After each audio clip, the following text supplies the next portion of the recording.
Oi gente, professora Brenda aqui e eu vim falar hoje com vocês sobre zoologia, o estudo dos animais. Vamos começar a entender primeiro aqui alguns conceitos que fazem parte do critério de classificação para colocar essa galera toda no mesmo grupo. Então vamos entender agora as características de todo mundo que faz parte desse reino. Então, em relação aos critérios de classificação, todos os animais são eucariotos, ou seja, eles possuem organização da célula em membrana nuclear, citoplasma e núcleo. Vai ter a presença de carioteca, né? Lembrando que a carioteca é a membrana nuclear, então vai organizar o material genético dentro desse núcleo. Então, todo mundo é eucarioto. Todos os animais são pluricelulares ou multicelulares. Todo mundo tem mais de uma célula. Não existe animal com uma célula só. Todos os animais são heterótrofos, ou seja, a gente infelizmente não faz nosso próprio alimento, porque nas nossas células tem ausência de cloroplastos, aquela organelazinha que faz lá a fotossíntese. Outra diferença da nossa célula, a célula animal, para a célula vegetal, é que a nossa célula não tem lá aquela parede vegetal. Porém, a substância, a molécula que dá estrutura para a nossa célula, que dá resistência à nossa célula, é o colágeno. Então, tá aí mais uma diferença da célula animal para a célula vegetal. Em relação a essa nossa nutrição, né, nós não conseguimos produzir nosso próprio alimento, então a gente tem que retirar esses nutrientes da nossa alimentação. Como é que a gente faz isso? Através da digestão. A digestão sendo, então, a diminuição, né, do nosso alimento até as partículas menorzinhas, que são chamados nutrientes, macronutrientes, micronutrientes. A gente viu isso lá no primeiro ano. Então, a gente só consegue fazer isso graças a proteínas que têm função de enzimas, né? Elas são as enzimas digestivas.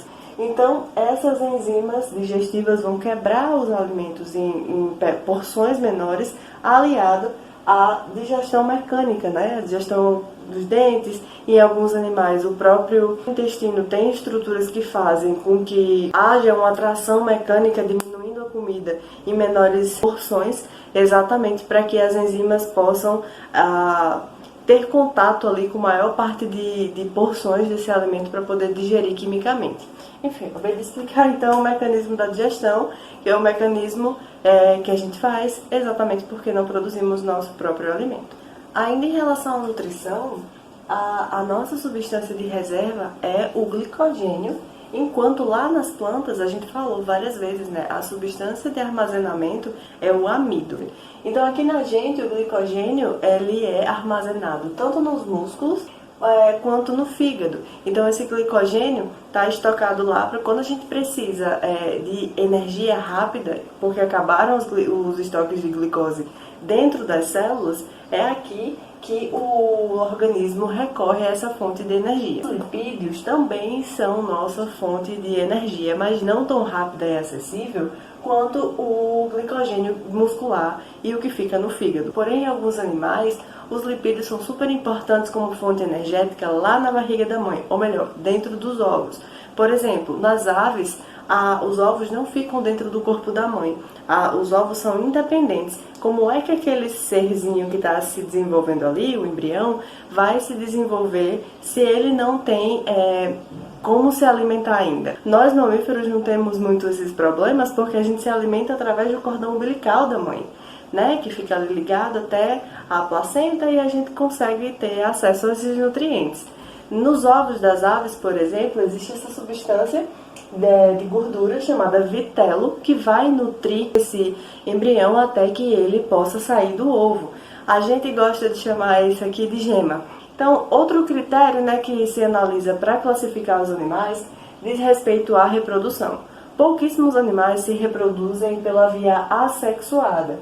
Geralmente, quando isso acontece pela regeneração. Eu deixei o exemplo aqui para vocês da estrela do mar.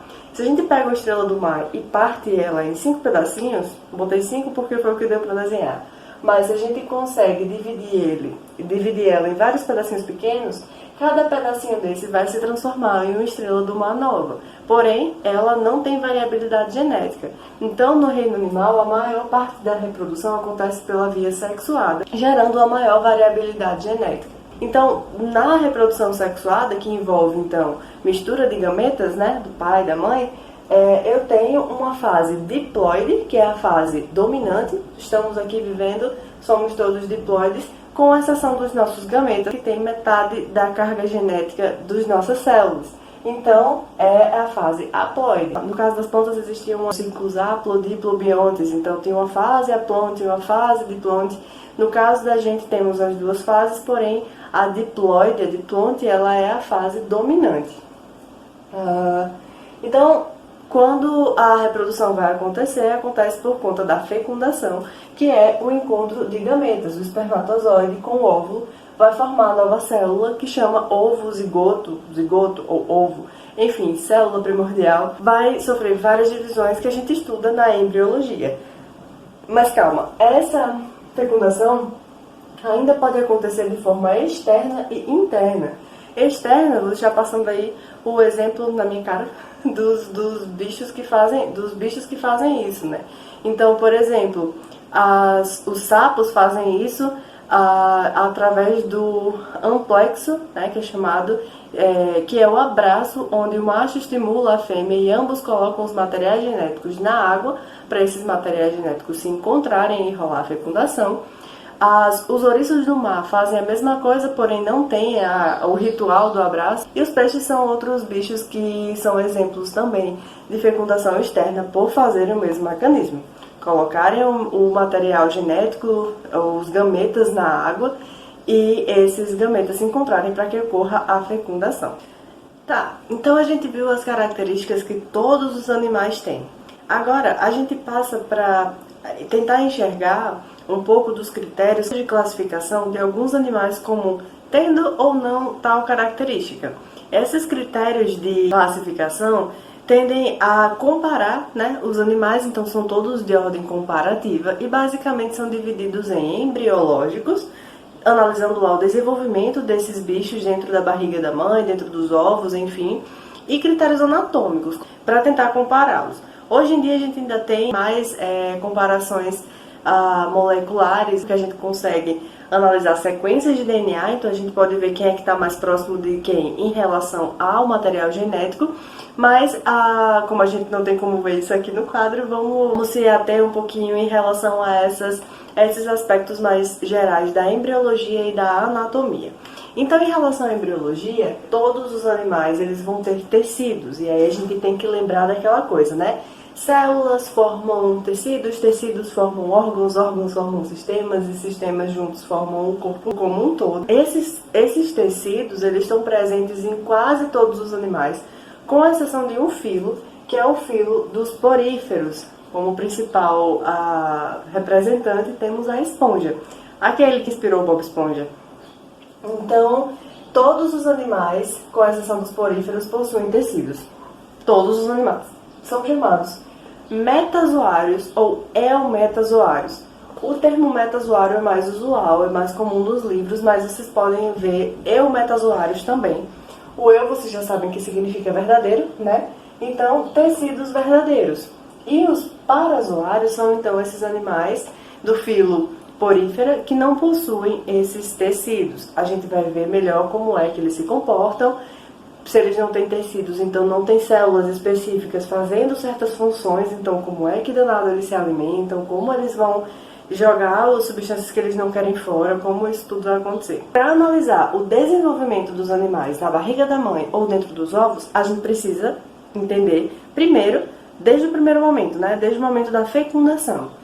Então, lembrando para vocês que um espermatozoide vai fecundar um óvulo, vão formar o zigoto, que é a célula diploide, que vai sofrer várias produções celulares para se transformar num adulto, né? Primeiro num jovem, depois num adulto.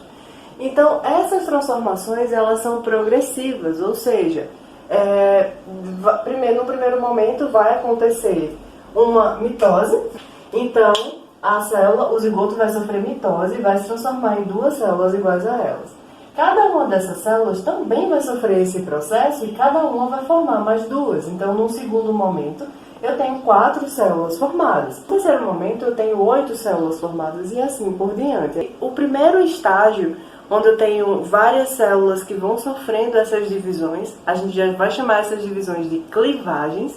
Então essas clivagens vão acontecendo e o primeiro desses estágios é chamado de mórula. Uma característica geral dos bichos, né, dos animais, é que eles têm uma fase no desenvolvimento embrionário chamada de blástula. O que é blástula? Então é a fase posterior, né, naquele crescimento progressivo que eu tinha falado. E aqui eu tentei desenhar, vou deixar passando a imagem de uma representação mais bonita, mas eu tentei desenhar o corte como se a gente estivesse vendo essa estrutura em 3D do lado de fora, que eu falhei miseravelmente em desenhar. E se a gente passasse uma faca, onde a gente cortasse essa estrutura no meio, a gente teria essa visão aqui, que é uma estrutura que aqui no meio, aqui dentro, ela é mais oca, digamos assim. Eu tenho então a estrutura côncava, né? Na próxima fase, o que acontece? Essa região aqui mais da base, ela vai sendo empurrada para cima, enquanto a região do lado vai crescendo nessa direção. Então, vai tomando essa configuração aqui, vai se achatando. Então, eu vou colocar de novo uma imagem que esteja desenhando isso um pouquinho melhor. Esse processo é chamado de gastrulação, e quando esse processo está concluído, né, ele é chamado de gástrula. As células mais do lado de fora, né, mais exteriores, são chamadas de ectoderme, enquanto as células que estão ficando aqui dentro são chamadas de endoderme. Então, é nesse momento da gastrulação que eu tenho o surgimento dos tecidos embrionários. Quem tem esses dois tecidos são os seres chamados de diblásticos. Dois tecidos diblásticos. Existe outro processo que continua a acontecer e acontece uma formação aqui no meio de outro tecido de células, né? Outras células vão começando a se diferenciar e elas ficam semelhantes entre si, porém diferentes da ectoderme, diferentes da endoderme, e essas células são chamadas de mesoderme, elas ficam ali no meio. Então, quem tem, os seres que possuem esses três folhetos embrionários, esses três tecidos embrionários, são chamados de triblásticos. Por que isso é importante? Porque são esses tecidos aqui que vão se diferenciar para formar o resto do corpo. Outra coisa importante aqui nesse desenho, que vergonha desse desenho, é o blastóporo. Então, daqui da blástula ainda sobrevive um poro, né, uma cavidade que é chamada de blastóporo, ou blastoporo. E esse blastóporo tem uma importância na classificação. A endoderme, né, esse tecido aqui de dentro, ela desenvolve o sistema digestivo, principalmente o tubo digestório. Nosso intestino, enfim, no geral, o tubo onde vai acontecer a digestão. Essa endoderme, ela está ligada ao blastoporo, né? Então, nos animais em que esse blastoporo desenvolve primeiro a boca, esses animais são chamados de protostomados ou protostômios, porque esse blastóporo desenvolveu a boca primeiro. Está ligado ao tubo digestivo. Porém, existem outros animais em que esse blastóporo vai desenvolver primeiro o ânus. Então, vai desenvolver ou a entrada ou a saída, né, dos alimentos. Então, quando os animais desenvolvem o ânus, né, a partir desse blastóporo, eles são chamados de deuterostomados ou deuterostômios. E em relação a isso, existem bichos que possuem, então, esse sistema digestório, né, a partir disso aqui, desenvolvido tanto completamente, então vai ser o bicho que nem a gente, que tem boca e ânus, então vai ter um começo e um fim, por onde a comida entra, por onde a comida sai. E não a comida que vai sair, mas enfim.